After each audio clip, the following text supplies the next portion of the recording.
Da da da da.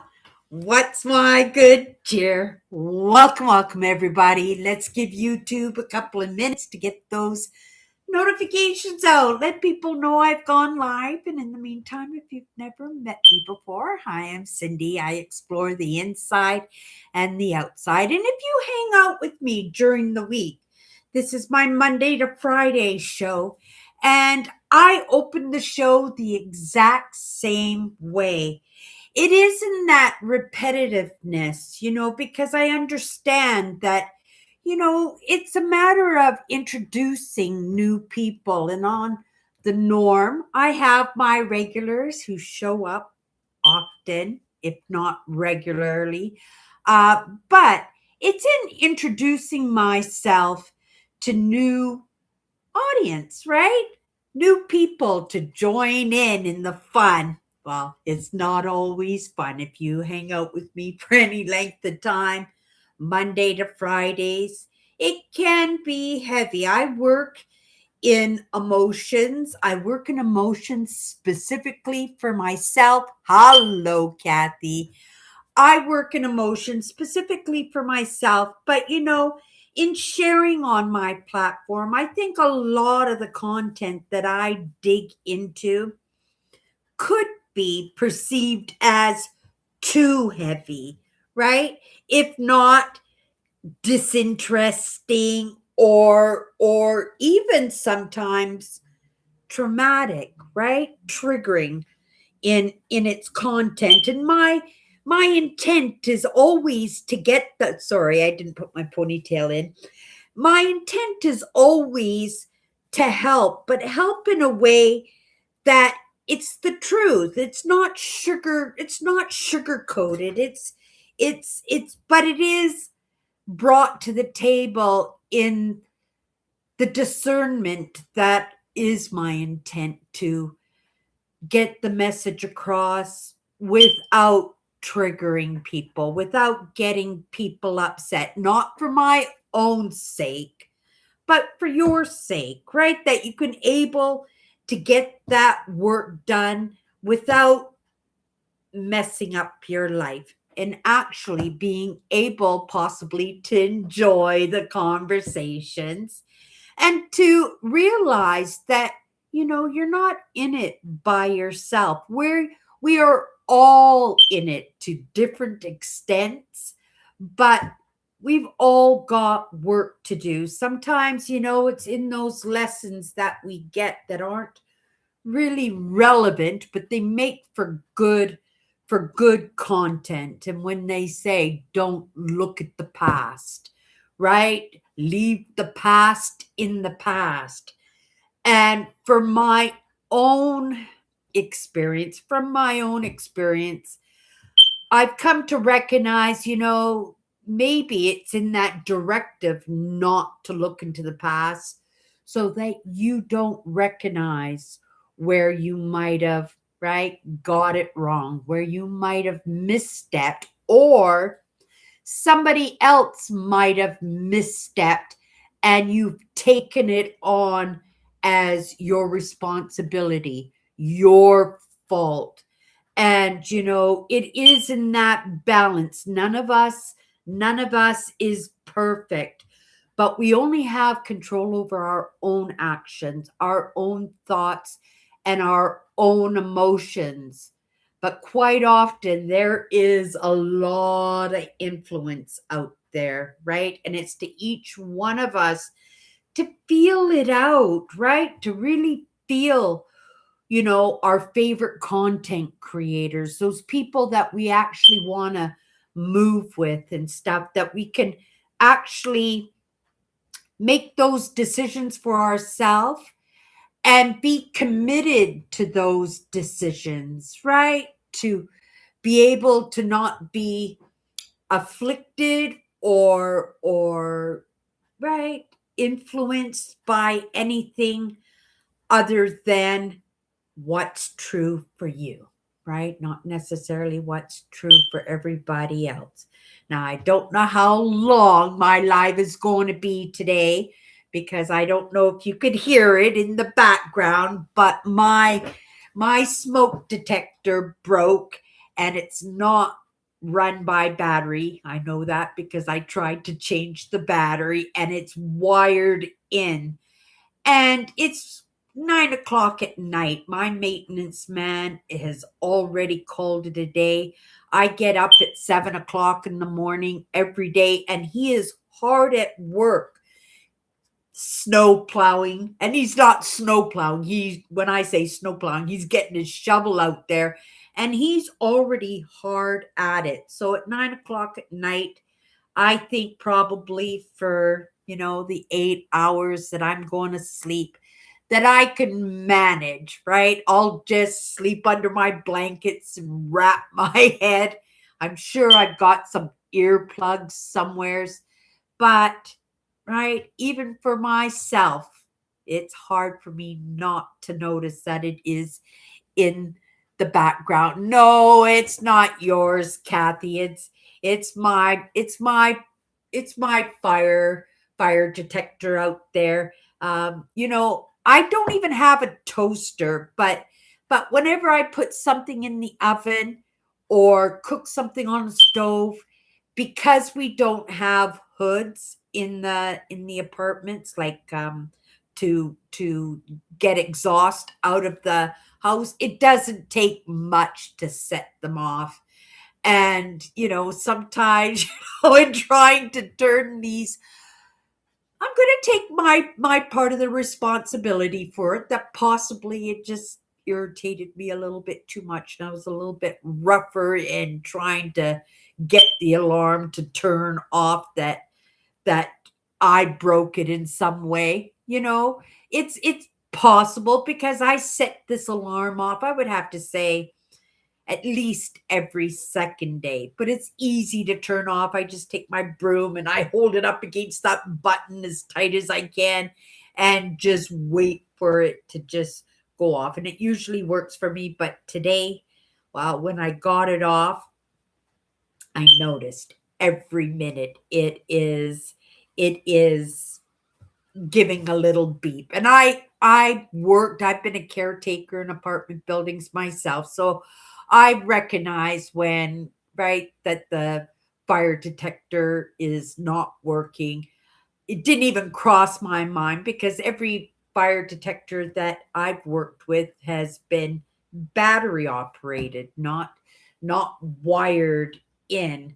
And I realized that when I pulled the cap off and I saw there was nowhere to put a battery, and I just put it back on. I went, okay, well, I'll leave a note for the caretaker. And I can guarantee you that gentleman, and he works really, really hard. He does so much for this building. I think this building is very privileged to have somebody like him. And when he does retire, which I heard that he's looking towards retirement now, that they find somebody, and it'll be really, really hard to find somebody as good as he, right? He's right, not super extroverted, but he is always polite and courteous, and he is always hardworking. And for me, myself, I'm not going to ruin his evening because I'm sure he's got a furnace room with a whole crate of these things that he can just come in and switch it out. But I'll just drop this in the office mailbox tonight before I go to bed, and I can guarantee you he will be up here as soon as he's shoveled. I don't think we're going to get any snow tonight. I think that bad weather has passed. We're still in the minus 20 Celsius in Winnipeg, Manitoba, if you don't know where I am.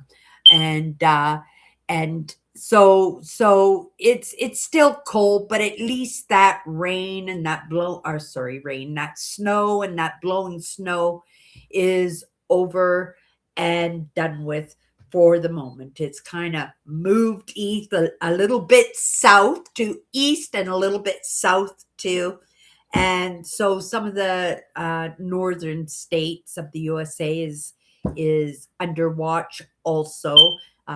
even in my live shows yesterday, they were saying that, right, all across Canada, they got a little piece of it from the West Coast all the way to the East Coast. And so it's coming to an end there. And next week, I think there is one day next week that it might get in the pluses, which is a rarity for February. We're going into February now. Okay, so what we're going to do, oh, let me tell you an interesting story. This is a really good one, right? Me and my sisters, we are resellers, but she goes about and she's been collecting gold and silver. She loves the sparkly, she loves the jewelry and stuff, but for the most part, she's been collecting it as as an investment for herself.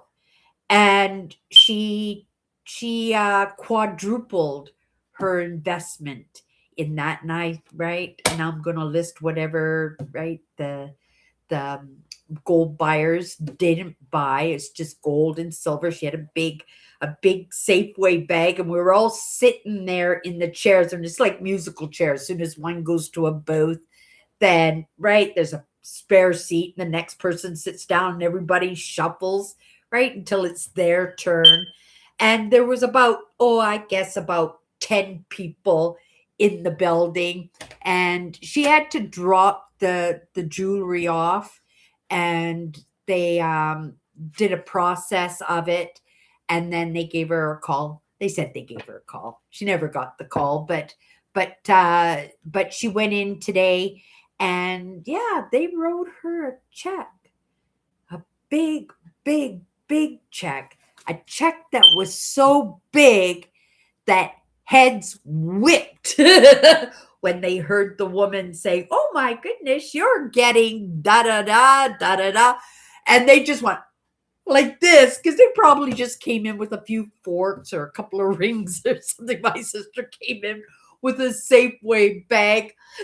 Sorry, a Safeway bag full of gold and silver, and she was really happy. And I said, she says, "Oh, I don't really need the money, but it's at a really good price right now. And if there's an emergency, she's got funds and stuff to dip into." But I know my sister well enough to know she's just going to buy more gold and more silver. Who knows where that ceiling of value is hitting? Like I said, I asked her, "How much did you think you made, like, on profit on that?" Because most of that jewelry she bought for herself, or she bought to list on eBay and stuff. And she says, "Oh, I probably quadrupled it." Right? "I probably quadrupled it." And I went, "Oh my goodness." Right? She's so smart that way. And if something should go haywire with the world, right? She'll be able to get away. But she would have been able to get away anyway, because you get to the board and go, "Here, have a bracelet. Let me across." Or "Here's a ring. Can I catch a ferry?" Or, "I need some groceries. Will you take this silver platter?" She didn't have any silver platter. It was all jewelries, but it was so much fun. So much fun. We didn't find anything. We went to a couple of thrift stores today. We didn't find anything really of value that was worth purchasing.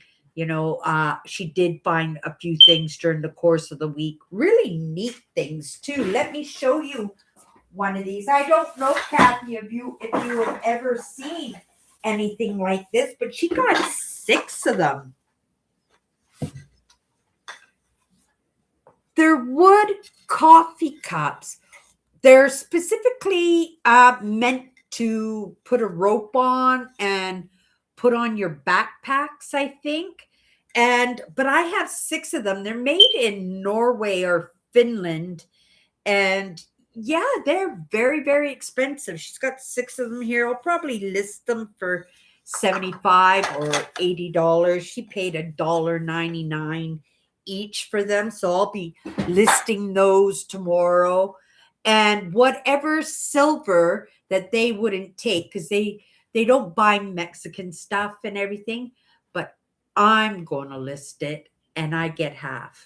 So that will be 1 week of car rental minimal for my trip for September. So I'm pretty excited, and I'm not going to haggle because the more money I can bring in for her, the bigger the cut for me. So I thought that was pretty amazing of her, and but right, she said too, she every time she come to my house and I found silver or something on my own, she just, oh, I'll take that, I'll take that, I'll take that, right?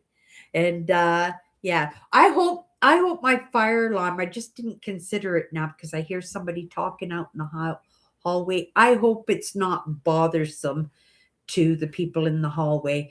I'm not concerned with above me because the person passed away who lives in the apartment above me. So they're just doing renovations in there in the moment. Uh, but yeah, my neighbors, I hope it doesn't bother them. If it bothers them, I might have to knock on my maintenance man's door, or possibly they'll understand. I mean, these apartments are pretty soundproof, but yeah, for myself, I'll manage. It's one night. If I don't sleep well tonight, it's not a big deal. I'm not really bothered by lack of sleep because I'm on the norm, a very good sleeper. So if I have to go for a couple of days without being a good sleeper, it doesn't really bother me, right? I'm like a little energizer bunny like that sometimes. But I'm grateful. I'm grateful for that because my sister Tracy is a very, very bad sleeper. She sleeps 2 or 3 hours a night, and then right, she'll go to bed at like 10 o'clock, and then she'll wake up at like 1 or 2 o'clock in the morning, and she'll just stay up till almost daylight, and then maybe she'll go lay down for another hour. But she naps during the day too. I am not a napper. Okay, let's come in here and see. Uh Oh, did you? Oh, I'm so sorry, Kathy. Well, it must be really, really loud that you guys can hear it like that. Like I said, we won't go very long tonight because I don't want to bother anybody. It can be agitating. Wow, no, I've never seen those. Those, yeah, I thought they were pretty nice cups. They're from Finland or Norway or something, and I'll do a little bit of more research on them. I just checked out the price just to have an idea of what they go for. But yeah, they are pretty pricey. So I'm pretty confident I can get 75 or $80 for the set. Okay. Yeah, gold is at an all-time high, but nobody knows where it's going to cap off at. Like it's people getting scared and people hoarding stuff. I remember there was a point where I actually had like a fruit bowl on my kitchen table because I watched I watched a video of a lady who was actually she worked the stock market and stuff. And she just had this fruit bowl in the middle of her dining table. And she said she just throws silver into it, like silver spoons and jewelry and stuff. And she had a big heaping mound on that. She says, this is the best way to save, the best way to invest. And I think that's probably too true because you're not going to take in this moment in time anyway, go, oh my goodness, I need groceries. Let's grab a fork and go trade it at Safeway, right?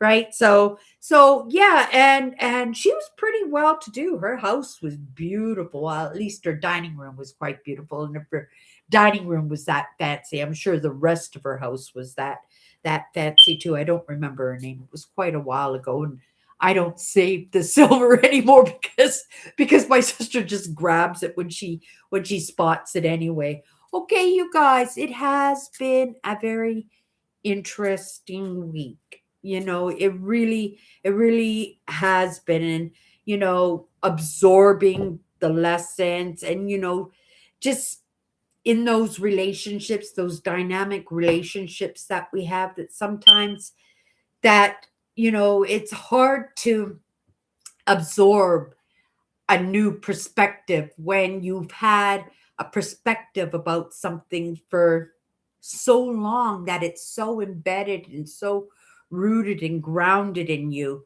But, in what I do, I have to, at the very least, be willing. And in that willing, sometimes we butt heads with the truth. And just as much as we butt heads with the truth, right? We butt heads with an untruth too. And yeah, maybe a little bit of both. Maybe it was just an insight to be aware of. But whatever it is, right? I have to be open. And I did. I'm not a big speaker by myself when I'm alone and stuff. Like I'm not big to talking to myself, but I kind of looked at it like a little prayer kind of way. A little bit of clarity on this would be wonderful. It would be really, really nice. If I just have a clear picture, so I can understand what is the truth and what is an untruth in these ideas and in these perspectives. But sometimes it's the first perspective, it's the first thing. And then in our not wanting it to be that way, right? We're looking for clarity when it was already given to us, right?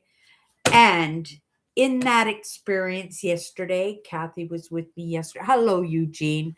In that little experience that I had yesterday, so it just makes me a little bit more little, right? It is in these serendipities that we second guess ourselves, like, oh, is that possible? Did I just experience what I experienced? Did I just see what I just saw? Did I just hear what I hear? Did I just feel the truth in the moment? And like I said when I came in tonight, we have to feel it out. We have to feel it out for ourselves. Oh, I didn't say that. It was something in my notes today. Oh my goodness. I took pages and pages. And again, it was a topic and it came to me and I went deep. And then I just said, oh, this is just too deep in the moment.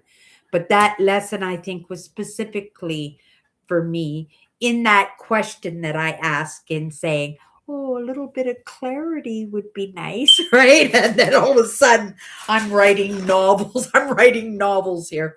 Okay, we're going to do our card now. If you've never hung out with me before, 54 powerful words. And they're just, I guess we're taking whatever this one is. Oh, dreams. Ooh, dreams. You saw that.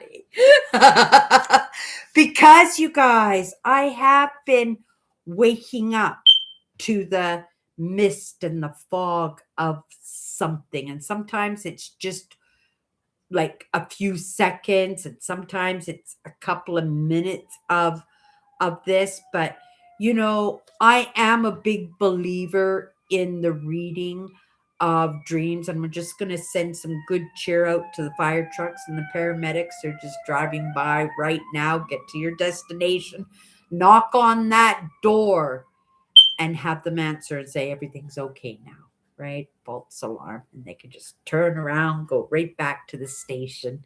They're not barbecuing tonight, not in this weather. But okay, let's look what we had for dreams. Dreams are goals not yet realized.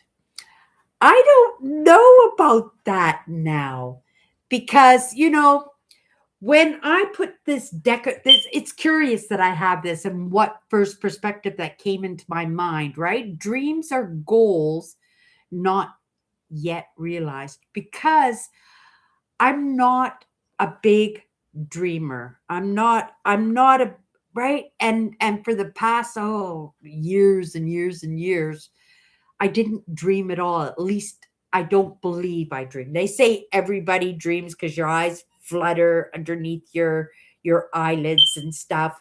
But I'm guessing that I wrote this and it may have to be changed. It may just may because in my recognition that in my dreams it might have been in relation to my goals, right? Because I work in emotions and things get drummed up and I hash over it and stuff. But if I wasn't a dreamer, how would I look at this word dream, right? It would have been the goals, it would have been in my daydreaming, and it wouldn't have been in my actual fall asleep because, especially in this week when I've had a couple of those couple of minutes of something before it faded away to impact me in a way and said, yeah, that's not goals. But like I said, it could be associated because it's in working in the motions. It is in right. There was nothing to do with goals in that. And maybe that was a very good card for me to pull up today because necessarily dreams are not goals, right? Dreams are experiences, right? And where those experiences come from, I don't know. Maybe they come from the heart, maybe they come from the brain, maybe they come from somewheres out there. Maybe, right? There's something that comes in, and to look at it that way. I am not an expert in dreams, but I do believe in them. You know, when I was 23 years old and my father passed away, 2 months after he passed away, he came to me. I thought he came to me in a dream, but I wrote it down. I slept for 12 hours. I dreamed almost that entire time. I woke up. I remembered almost everything and not necessarily in the right order, but I worked as fast as I could for a couple of hours in writing as much of it down as I possibly could because I really believed it was a message from my dad, right? Because it was so clear. And, you know, me and him were the main characters in that dream. And I felt that he was trying to get a message to me. I kept it because I felt that it was a message for me from my dad. I still have it and I pull it out, especially in the past half a dozen years or so. I pull it out and I go into it and I delve into a little bit because you know as you move forward, as you able to rehash and be willing to be course corrected, you sometimes in those serendipities and sometimes in those understandings we understand a little bit better. I'm so glad I wrote that down. But this week I said, Cindy, maybe pull it out now and go through it again because every time I do go into it, I understand it better, right? Because it's all related to what I'm doing now. But when I wrote it down, I didn't understand any of it. I understood the characters in the dream, but I didn't understand anything. I didn't understand the messaging. I didn't understand what was going on. It didn't impact me in any way. But every time I read it, my eyes wait are opened up. I understand a little bit. I am willing to be course corrected in those guesses of what it is. But today, or not today, this week, I said, Sydney, maybe go back and do it again and just see if that actually was, you know, even though he was the main character in that dream, maybe because I just associated it with a message from my dad because my dad had actually just passed away a couple of months before, right? So now I'm thinking maybe that message was from the other parts of me to help me better understand what was going on. And now maybe if I go in and read that again, I'm going like this because it sits in my desk drawer and I pull it out every once in a while to go over it, right? And I think, out of my own curiosity, when I first woke up to these ideas, I actually read a few of the paragraphs of it because I was kind of hoping somebody might have some insight to it because I'm not a dream reader, not in any way, but right, in better understanding this experience that that I'm going through, that possibly I might better understand it. And I better understand it all the time, but it just comes in bits and pieces and it absorbs into my system. And I think that's the way it's supposed to be. It's the way I like to bring it to the table in those conversations that don't smack you upside the head, that actually just make it so that it can just, right, and then just absorb it into your system. And just as a gift to yourself, so that, in understanding it, it doesn't impact us anymore, right? And I found that to be so true in my own life. So pulling this card, maybe that's an indication for me that maybe it's time for me to pull that little, it's just a school book that I wrote in, right? Jotted those notes, wrote as fast as I could that dream that is as clear to me today as it was the day that I wrote it down. Why? Because I wrote it down. Because when I wrote it down, it reminded me of the experience. And, I see the characters, I see the rooms, I see where I am, right? And so I understand. And I understand it in baby steps. Sometimes it's all explained. And in reading that scary novel, sometimes that you come to the end of the novel and find out, oh my goodness, right? That ended pretty good. Happily ever after. Okay, you guys, I'm going to leave it at that. I'm going to leave this card out tonight just to remind me I'm going to pull that scribbler out and I'm going to reread that dream and see if I get a different insights as we move forward. Maybe I'll share a little bit with you, but in the moment, I think it's something just meant for me. And also, I'll let you know if I change, I change this because it's not necessarily true. Dreams can be, but not necessarily. And I think probably less likely, right? Dreams are goals not yet realized. That's a beautiful thought, but I think it's just a beautiful thought. Okay, let's come in here for a moment or two. Um, yeah. Wow, I have never seen those cups. Yeah, pretty neat. I'm looking forward to listing them and doing a little bit of research on them. I like the research. My sister's really good at research. She really enjoys it too. I prefer taking the pictures and writing it up, right? Um and again, hi Eugene. Thank you so much for coming in. Um okay everybody. That's it for tonight. We'll see you tomorrow. Sorry about the fire alarm, right? Nothing I can do about it tonight, but in my consistency, I had to show up. You guys have a great night. We'll see you tomorrow.